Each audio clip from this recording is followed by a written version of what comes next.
안녕하세요 여러분, 꽃보다 취업 강원 대표입니다. 오늘 여러분들한테 LIG 넥선 채용 공고를 가지고 왔습니다. LIG 넥선은 매니아들이 굉장히 많아요. 제가 보니까 남학생들 중에서 이제 방산 쪽에 매니아들이 굉장히 많죠. 뭐 로템이나 뭐 정말 막 어릴 때부터 이제 밀덕 이런 친구들이 많이 봤어서, 사실 그런 매니아들이 있는 곳들은 면접이나 이런 데서 열심히 노력해야 되긴 해요. 내가 매니아가 아니라면. 어쨌든 이렇게 좋은 기업이 나오면 놓치지 말고 넣으셔야 되고요. 특히 2024년이 굉장히 힘든 해였잖아요. 2024년 취업이 제가 볼 때는 최근 몇 년간 중에 가장 힘든 시기였던 것 같거든요. 근데 올해도 좋아질 것 같진 않아서, 이런 좋은 기업들이 뜨면 가리지 말고 무조건 넣어야죠. 내가 방산 매니아가 아니어도 방산 매니아인 척 무조건 넣으셔야 돼요. 2024년이 왜 힘들었는지는 제가 영상 링크 위에 드리니까 꼭 보시면 좋을 것 같고요. 상담해 오시면 직무 설정, 방향성 설정, 내 스펙으로 어느 정도 기억할 수 있는지, 그리고 내 자소 상태 지금 얼마나 형편없는지 제가 쓴 자소서 보여드리면서 이 자소서고 나고 깜짝 놀라실 거예요. 상담해 오시면 좋을 것 같고, 여러분들의 구독과 좋아요가 저한테 큰 힘이 되니까 구독, 좋아요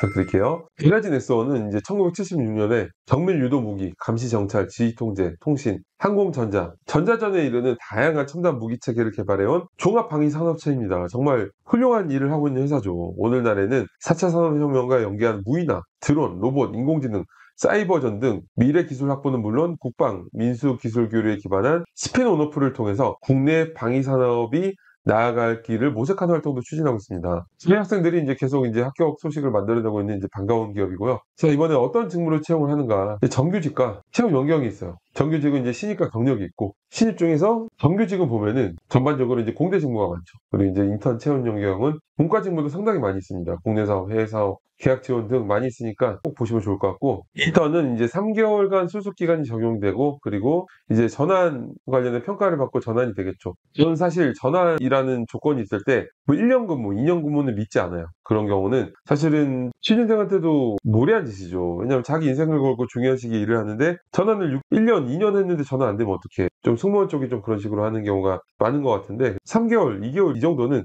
정말로 이 사람을 평가하기 위한 기간이고, 전환을 시키기 위한 평가를 하려고 하는 거니까 꼭 지원하시면 좋을 것 같고요. 접수 기간이 달라요. 신입은 3월 16일까지, 경력이랑 연기형 인턴은 4월 1일까지니까 잊지 말고 지원하세요. 자소서 항목은 좀 심플해요. 자, 첫 번째 항목, 새로운 시각이나 끊임없는 혁신의 실행으로 문제를 포기하지 않고 해결했던 경험을 서술해준 항목인데, 자, 이런 거는 옆에 가로는 무시해도 돼요. 이 가로는 왜 뭐 이런 얘기가 있냐면은, 이거는 여러분들이 자꾸 경험을 나열한 식으로 성과 보고 수칙을 쓰니까 이런 자소서 항목은 스토리텔링 해야 되거든요. 여러분들이 경험 나열하고 성과 보고 수칙을 써버리면은 이걸 읽어보기가 힘들어요. 여러분들이 한 일들을 외우면서 봐야 돼요. 누가 이걸 외우면서 봐요. 자소서는 여러분들이 어떤 성과를 보고 하는 게 아니라 내가 어떤 사람인지를 보여줘야 되는 거예요. 나라는 사람이 어떤 사람인가, 그러니까 매출 5% 향상, 이게 주 목적이 아니라, 물론 그런 구체적인 성과가 있으면 명확하게 늦되, 가장 주 목적은 항목마다 요구하는 그것들이겠죠. 캐릭터적인 매력, 그러니까 이제 어떤 항목은 가치관, 어떤 항목은 열정, 또는 커뮤니케이션 역량, 이런 것들을 어필하는 게 중요한데, 여기는 혁신이겠죠. 혁신. 저희 꽃보다 채용 학생들 같은 경우에는 저희 마스터자소를 만들었는데, 이게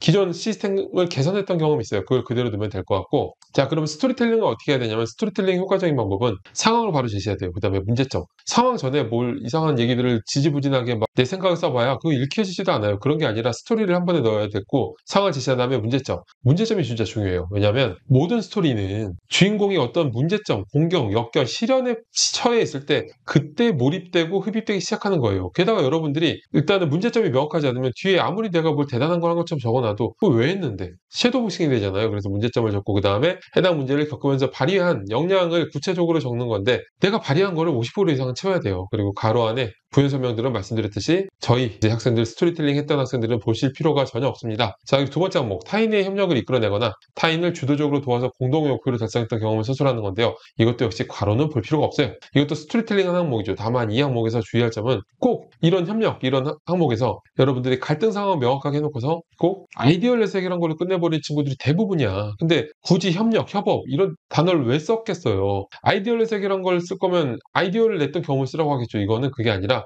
여러분들이 이 상황에 맞는 맞춤형 커뮤니케이션 역량을 어필해야 된다. 제가 이 항목 영상이 있는데 이거 드릴 테니까 한번 보시면 좋을 것 같고요. 마지막, 지원 분야 관련 본인의 직무 역량 또는 전문성에 대해 기술하고, 입사 후 직무 전문가로서의 성장 비전을 서술해 주세요. 이거 천자니까 일단 직무 역량하고 입사 후보를 각각 소제목으로 구분해서 작성하면 좋습니다. 직무 역량의 경우에는 1차적으로는 직무와 직접적인 경험에 의한 전문성이 있어요. 이게 있으면 이걸 적는 게 좋죠. 위에 스토리 많이 적었잖아. 그리고 2차적으로는 캐릭터적인 역량이 있는데, 직접적인 경험이 없다면 스토리를 하나 적으면 되는데 당연히 직접적인 경험을 적는 게 좋죠. 있다면. 직접적인 경험 뭐가 있을까요? 중고 신입이나 인턴 같은 업무 경험. 이게 제일 좋겠죠. 관련된 업무를 해봤던 것만큼 매력적인 지원자는 없다. 그래서 그거를 컴팩트하게 스토리를 넣는 게 아니라 컴팩트하게 풀어내면 좋을 것 같고, 그리고 관련 프로젝트, 관련 대외 활동, 관련된 과목 수강, 교육 수료 같은 것들을 또는 협상력, 뭐 데이터적인 역량 이런 것들을 컴팩트하게 풀어낸 후에 해당 경험으로부터 전문성을 확보했다라고 작성하시면 되고요. 입사 부분은 이거 두루뭉실하게 추상적으로 적는 친구들 많은데 그렇게 적는 거 절대 아니에요. 뭐 선배님들 말씀 잘 듣고 열정을 다해서 하고 이걸 왜 읽어봐야 돼요? 그게 아니라 직무 중심의 명확한 커리어 플랜을 내가 이 업무를 수행하면서 어떤 업무를 어떻게 수행하면서 10년 뒤에는 이런 것까지 하고 싶다라고 업무를 정확하게 내 업무에 대한 전문성과 관심도를 어필해야 되는 거예요. 자, 그렇게 단계별 커리어 플랜을 작성하시면 좋을 것 같습니다. 자, 여러분 오늘 LIG 넥스원 채용 공고를 봤는데 이 공고를 보니까 이제 제가 이번에 이제 그 현차에 최종 합격시켰던 학생이 문과 학생인데 방산기업을 되게 가고 싶어 했었어서 생각이 나는데 뭐 현차가 더 좋죠. 너무 뭐 정관 가는 친구여서 이제 기억이 나는데 자, 아무튼 여러분들이 취업 상담에 오시면 여러분들의 직무 설정, 방향성 설정 그리고 제 자소서 보여드리면서 자소서 이렇게 쓰는 건지 몰랐을걸요? 장담 왔는데 몰랐을 거예요. 그리고 여러분들의 자소서 상태 어떤지 내 스펙으로 어느 정도 갈 수 있는지 다 제가 평가해 드릴 테니까 취업 궁금증 전부 다 날리기 위해서 찾아오셔서 저랑 같이 얼굴 맞대고 상담 한번 해봅시다. 자, 오늘 저는 이걸로 마치겠습니다. 감사합니다.